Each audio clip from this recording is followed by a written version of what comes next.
ဒါကလစ်ဝန်တန် model အနေဆိုင်ခဲ့ပါနော်ကလစ်ဝန်တန် model အနေဆိုင်ခဲ့ဒီမှာဆိုလို့ရှိရင်ဒီတော့ပေါ့ဒီတော့မီးရောက်ဖို့ဒီတော့မီးရောက်ဖို့ဘယ်လိုမျိုးဖြတ်တန်းလာရဲဆိုတော့ပြောပြပါနော်အဲ့တော့ကျွန်တော် diagram လေးနဲ့ရှင်းပြမယ်အရန်ယူရှင်းတဲ့ diagram လေးနော်သူကဒီမှာ battery အနေမှာတစ်ဆင့်ဒီအနီအောင်ကျိုးနဲ့နော်အနီအောင်ကျိုးနဲ့ဒီမှာ main fuse ခံမယ်ခံပြီးလို့ရှိရင်ဒါ main fuse နော်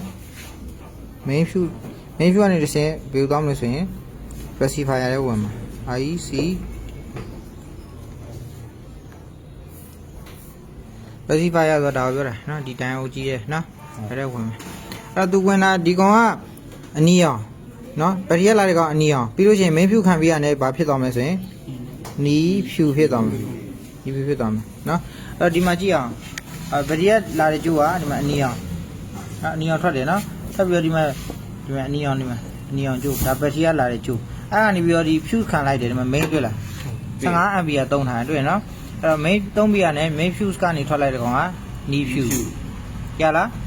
knee fuse ထွက်လာမယ်အဲ့ဒီ knee fuse ထွက်လာတဲ့ knee fuse ကဘယ်လိုသွားမလဲဆိုလို့ရှိရင်ကျွန်တော် rectifier ရဲဝင်သွားမယ်ဒီ rectifier ရဲကိုဝင်သွားမယ်နားလည်မယ်နော်အဲ့ဒီ rectifier ရဲဝင်သွားတယ်ဆိုတော့ဒီမှာဒါဆိုရင်ဒီမှာမီးရှိနေရမယ်ဟုတ်လားဟုတ်တယ်ဟုတ်နော်ဒီချာကြည့်မယ်နော်တက်ဆောအနှုတ်ညက်ထားပြီးလို့ရှိရင်ဒီမှာ knee fuse ကိုမီးထုတ်မီးလာတယ်နော်မီးလာတယ်အဲ့တော့ဒီတော့ဟိုတိုင်းမဲ့မီးကမရောက်သေးဘူးတော့စောကမှနှစ်ကျိုးရှိတယ်ဒီမှာနီနဲ့ရောင်ကျိုးနဲ့ဒီအနက်ရောင်ကျိုးဒါနီနဲ့နော်အနီရောင်မဟုတ်နီနဲ့ဟုတ်ပြီနီနဲ့ရောင်ကျိုးနဲ့အနက်ကျိုးနဲ့2မျိုးရှိတယ်အဲ့နီနဲ့ရောင်ကျိုးထဲမှာမီးကရောက်နေရမှာဟုတ်လားစောကဖြုတ်မှာရောက်တက်ဆောအနှုတ်မှညက်ပြီးတော့ဒီမှာနီနဲ့ရောင်ကျိုးမှာမီးရောက်လာအောင်ဆန်းနီနဲ့ရောင်ကျိုးဆန်းဒီမှာဒီအောက်ကမီးလာလားမလာအောင်နော်မလာဘူးအဲ့တော့ तू ကသူ့ရဲ့လုံးပုံဒီ receiver ထဲကို knee fuse ဝင်သွားတယ်နော် knee fuse ဝင်သွားတယ်အဲ့ receiver နဲ့နေ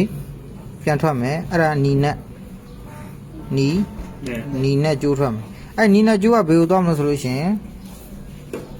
တော့သွားမယ်ဘယ်သွားမလဲတော့သွားမယ်အဲ့နီနဲ့ကျိုးကဒီမှာကြည့် receiver ထဲကို knee fuse ဝင်ထားတယ်တွေ့လား knee fuse ဝင်ပြီးရင်ဘယ်ကပြန်ထွက်မလဲနီနဲ့ပြန်ထွက်မယ်အနီနက်ကမှတစ်ဆင်းဒီလိုမျိုးreceiver ကိုတက်လိုက်မယ်မှာတက်လိုက်မယ်ဆိုမှတော့မှမီးရောက်တာနော်တော့မီးမရောက်ဘူးဆိုလို့ရှိရင်ရပြောတယ်နော်တော့မီးမရောက်ဘူးဆိုလို့ရှိရင်ဒီကောင်မကောင်းရင်လည်းတော့မီးမရောက်နားလည်မယ်နော်အဲ့တော့အရင်ဆုံးစမ်းမှာဒီအဖြူထဲကိုဒီဖြူထဲကိုမီးရောက်လာစမ်းဒီဖြူထဲမီးမရောက်ဘူးဆိုရင် main fuse ပြတ်လို့ဒီ main fuse ပြတ်လို့ရလားဟုတ်ပြီဒီ main fuse ကောင်းနေဒီကိုရောက်လာပြီဆိုရင် receiver တက်ရင်ဒီကနေထွက်လာမှာထွက်လာပြင်ဘယ်လိုသွားမလဲတော့သွားမယ်နားလည်မယ်နော်အဲ့တော့တိရမှာဒီကောင်ကတော့ဖွင့်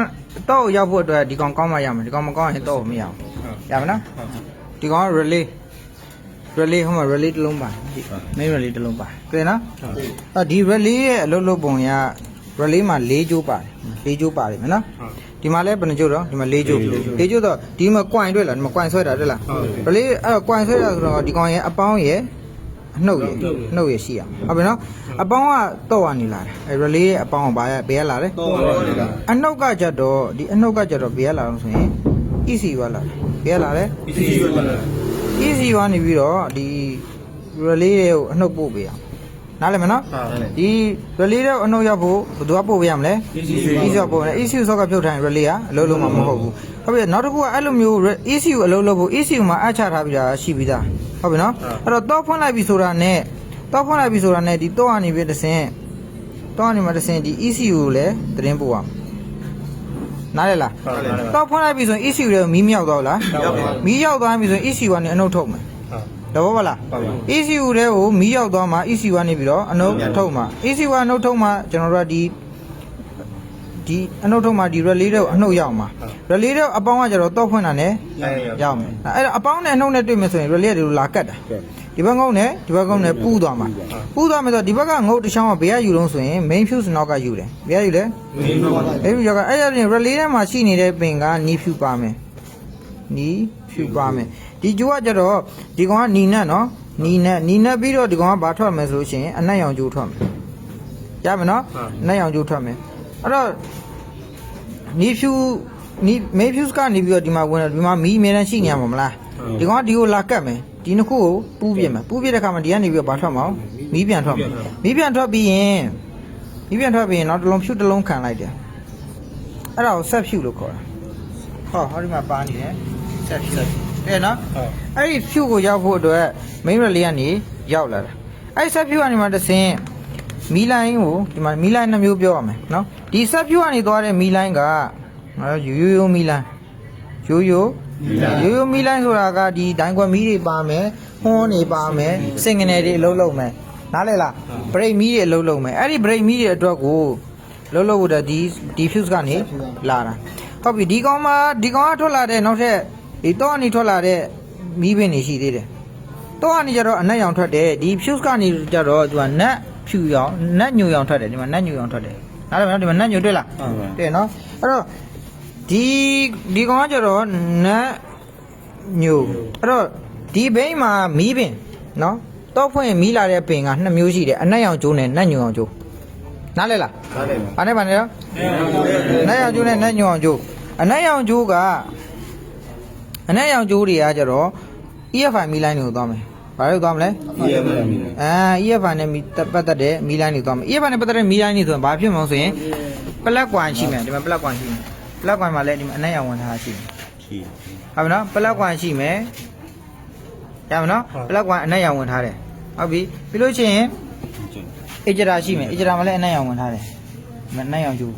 နော်နားလည်မယ်နော်အနက်ရောင်ကျူဝင်ထားရှိတယ်ပြီးလို့ရှိရင်ပတ်စီပတ်မှာလည်းအနက်ရောင်ဝင်ထားရှိတယ်ပြီးရင် ECU ထဲမှာလည်းဝင်ထားတယ်နော် ECU ပင်မဘလောက်တုံးဆိုတော့ကြည့်မှသိရမှာနော်ပင်မ1ဖြစ်မှာမသိဘူး1ဟုတ်လားပင်မ1လားဟော ECU လဲဆိုလို့ရှိရင်ပင်မ1နဲ့တောင်းနော်ပင်မ1နဲ့ဝင်တော့အဲ့တော့သိရမှာကနော်ဒီ relay ကလာတဲ့မီးလိုင်းကဒီ relay ကလာတဲ့မီးလိုင်းကရိုးမီးလိုင်းအောင်သွားတာနားလည်မလားနားလည်ပါတော့ကလာတဲ့မီးပင်ကကြတော့ဒီတော့ကနေ direct လာတဲ့မီးက EFI ပို့သွားတာအဲ့တော့ဒီမှာသိရမှာဒီ relay မကောင်းလို့ရှင်စက်ကနိုးတယ်ဘာလို့လဲဆိုတော့ရှင် EFI မီးလိုင်းနေဘာမှမဖြစ်သေးလို့နော်တခုတော့ရှိရ relay မကောင်းတော့ဆိုရင်တော့ brake တွေစင်ကနေတွေဟွန်းနေဘာမှတီးလို့မရတော့အလုပ်မလုပ်တော့ဘူးနားလည်မနော်အဲ့တော့ဒီဆက်ဖြူကနေလာတာမလို့တော့ပေါ့လားအဲ့တော့ relay မကောင်းဆိုလို့ရှိရင်တော့ကျွန်တော်တို့ကအမှားအပြင်မှာ brake ဆွဲပြီးစက်တက်တွေပါတော့ဆွဲလို့မရတော့သို့တော်လည်းပဲ kit နဲ့တော့နှိုးလို့ရတယ်မှန်လားနော်မီးလိုင်းတွေတော့အကုန်ပြောက်သွားမယ်ဘာမှလုပ်လို့မရတော့တိုင်ခွက်မီးရစာမလင်းတော့ဘူးသို့တော်လည်းပဲဘာလုပ်လို့ရတော့ဆိုလို့ရှိရင် kit နဲ့နှိုးလို့ရနားလည်လားဒီမှာ relay မှာကြည့်မယ် relay မှာဒီအနက်ပင်ကတော့ကနေလာတဲ့အပေါင်းကျိုးဒီနီးဖြူနက်ကကြတော့ ECU ကလာတဲ့အနှုတ်ကျိုးနားလည်လား ECU ကဘာလို့လဲဖြူနက်ဆိုပြီးတော့လာတာဆိုတော့အခုကဒီကောင်ကပင်မ1မဟုတ်ဒီဘက်ကနေစကြည့်ရမှာနော်ဒါ17ပေါ့နော်ဒီကောင်ဆိုရင်7ပင်မ17ဟုတ်နော်အဲဒါဆိုလို့ရှိရင်ဒီအဖြူရောင်ကျိုးကဘယ်မှာလာလဲ1 2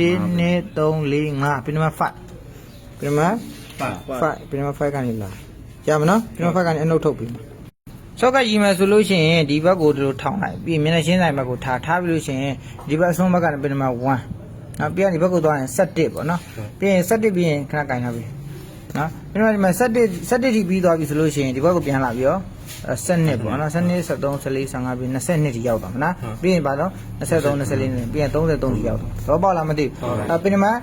ပင်မ17ကဒီမှာတောက်ဖွင့်မိလာတဲ့ကျိုးပင်မ5ကအနှုတ် relay ကိုအနှုတ်ပို့ပေးမယ်ကျိုးအဲ့ဒါမနော်ဒီမှာ relay ကိုအနှုတ်ပို့ပေးမယ်ကျိုးတော့ပေါ့လားမသိဘူးအဲ့တော့ relay ထဲမှာပူးပေးမယ်2ပင်ရှိသေးတယ်ပူးပေးတဲ့ပင်က2ပင်ကျတော့နီးဖြူ main ဖြူကလာတဲ့အပင်နဲ့နောက်တစ်ခုကဆက်ဖြူကိုသွားမယ်အပင်အဲ့တော့ဒီမှာကြည့်လိုက်မယ်နီးဖြူပင်2ပင်မပါဘူးလားဒီမှာပါတယ်လားအဲ့ဒါ main ဖြူကလာတဲ့အပင်ဒီမဲ့နီးဝါသွားပါတယ်အဲ့နီးဝါဘေးထဲသွားလို့ဆိုရင်ဒီမှာအခုန relay လူနာဖြူဆွဲသွားတယ်လားဖြူလဲသွားတယ်လားတွေ့နော်ဖြူလဲသွားပြီးမှဒီမှာနီးညိုပြန်ထွက်တာအဲ့တော့ဒီနီးဝါဘေးထဲသွားအောင်မယ်ဆက်ဖြူလဲသွားနီးဝါရဲဝင်မှာဖြူကနေပြန်ထွက်ပြီးတော့မီးလိုင်းနေပို့တာဒါဆိုရင်ဒီဘိန်းမှာရှိတဲ့တစ်စည်းလုံးရဲ့ဒါဘာလို့ဆိုရင်တော့မီးလိုင်း fuse မီးလိုင်းဟာဒါပဲရှိနော်ဒီဟာဒီတိုင်းကန်လေးမသိရင်တော့နည်းနည်းလေးချုပ်မနားမလဲဖြစ်နိုင်တာပေါ့နော်ဒါလေးတည်သွားရင်ရပြီတန်းနဲ့ဟိုလီဗာဆန်ဆာတို့ IAC မှာ IAC မှာကျိုးလေးချောင်းမတွေ့ဘူးလားအဲကျိုးလေးချောင်းဘေးကလာ issue မှာလား ဟိုရှားဒီရှားကြောင်းလို့အဲ့၄ချောင်းလို့ issue လဲဝင်တာဒါပဲလွယ်လွယ်လေးပဲနော်ဒီမှာရှိတယ်လီဘာဆန်မှာကျိုး၅ချောင်းမရှိဘူးလားကျိုး၅ချောင်းလုံးကဘယ်လဲသွားလို့ဆိုရင်ဒီလဲသွားတာဘေးမှမသွားဘူးနော်ဒီမှာအေဂျရာရှိတယ်အေဂျရာမှာရှိတယ်အေဂျရာရဲ့ဝါရင်းတိုင်ဂရန်ရတပင်ကစနပ်ဖို့တပင်ကအနှုတ်စနပ်ဖို့ကကြတော့ခုနတော့ရလာတယ်ခုနပြောလိုက်ပြီနော်တော့ရလာတယ်အနှုတ်ကြတော့ဘယ်ရလာတော့ဒီရှိလာတယ်ဒါဆိုရင်ဒီတိုင်းကမသိသွားဘူးလားစီပတ်မှာဆိုလို့ရှိရင်လည်းဒီမှာကျိုး၄ချောင်းရှိတယ်ကျိုးလေးချောင်းရှိတယ်ဟုတ်ပြီနော်ကျိုးလေးချောင်းရှိမှာဆိုလို့ရှိရင်အနက်ရောင်ကျိုးကကြတော့တော့ရလာတယ်ညိုနက်ကကြတော့ easy အနှုတ်ကလာတယ်ဒါဒီနှစ်ပင်ကကြတော့ဝါဖြူနဲ့ဒီကောင်ကကြတော့ဒါမိုင်းလေးဟိုစီဂိတ်တော့ပဲစီဂိတ်တော့ပဲเนาะဒါမလိုဘူးเนาะဒါပေမဲ့စီဂိတ်တော့ပဲနားလေလားဒီကောင်ကကြတော့ဘာတော့ဆိုရင်စီပတ်လေဖို့တော့ပဲနားလေလားအဲဆိုရင်ဒီကျွန်တော်တို့ကမှတ်ထားမယ်ဆိုင်ကယ်စီးကိုမီးလိုင်းကြည့်တဲ့ခါကျလို့ရှိရင်เนาะအဓိကဘေးပန်းကိုကြည့်ရမယ်ဆိုလို့ရှိရင်တော့ဖွင့်တဲ့မီးလိုင်းတွေဘယ်လိုအဝင်ထွက်ရှိထားလဲဆိုတော့တစ်ချက်ကြည့်ရမယ်ကျန်တဲ့စန်ဆာလိုင်းတွေကကျတော့ဆိုင်ကယ်တိုင်းကအတူတူပဲတော့ပေါ့လား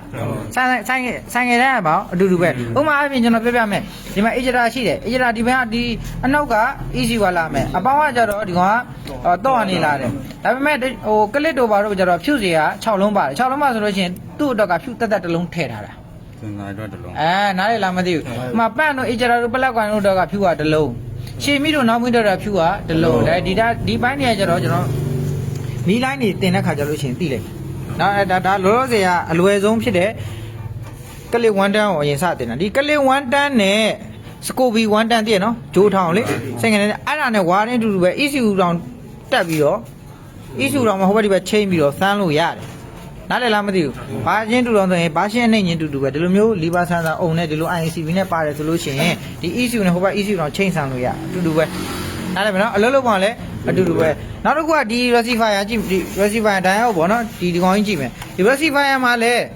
နော်ဒီမီလိုင်းအဝင်ထွက်ရှိတယ်ဟုတ်လားမင်းဖြူကနေလာတဲ့တော့ရောက်သွားတယ်ဆိုရင်မီလိုင်းကဒီလို receiver သုံးထားတဲ့ EFI ဘိန်းတိုင်းကဒီတိုင်းပဲတူတူပဲသို့တော်လည်း LED မှာတော့နည်းနည်းပြောင်းမယ်နားလည်မယ်နော်အဲ့ဒါလေးအဲ့ဒီတိုင်းမှာတင်ပြီးသားရှိတယ်နားလည်လားမသိဘူးလွယ်လွယ်လေးပဲကဲဗာမင်း